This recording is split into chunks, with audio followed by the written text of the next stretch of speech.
Good morning mga kabarangay. Nagka-problema itong sasakyan, pinasok ng bata itong garahe. Ilang araw na nakalilipas, bukas daw kasi ng konti yung gate kaya nagkasya yung bata.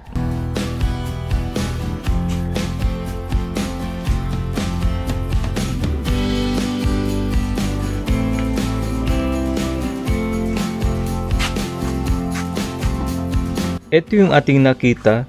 Binaklas yung salamin, mabuti na lang salamin lang kinuha. Hindi tinanggal yung mga wire at motor at itong holder ng salamin. Itong salamin mabuti na lang at hindi binasag. Yan lang naman ang ating nakita. Itong rain gutter, sa lahat naman wala namang damage. Umorder na ako sa online ng salamin at ito na dumating na, check na lang natin. Buksan na po natin.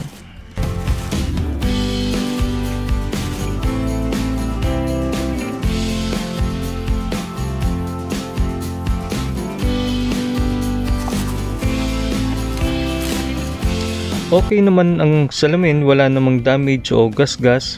Made in Taiwan po ito. Ang kuha natin dito, 884 kasama na po yung shipping fee.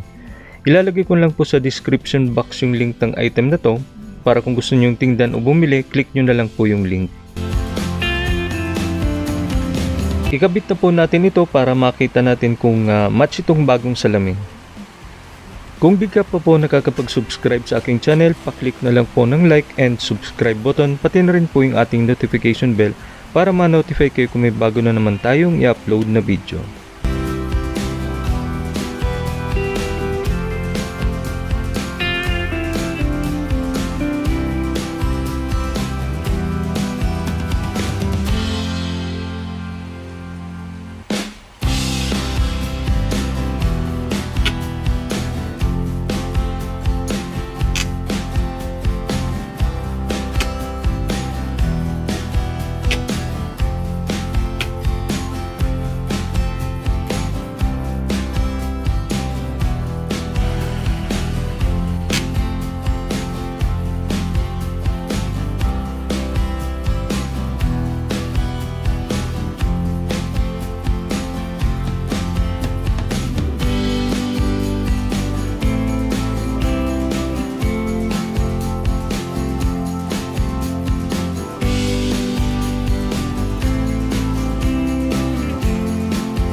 Ayan po, okay na at ayos na naman po itong ating side mirror.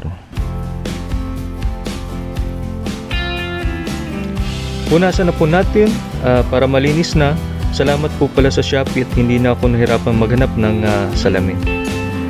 Bibili na lang ako ng blind spot mirror, yung maliit na bilog.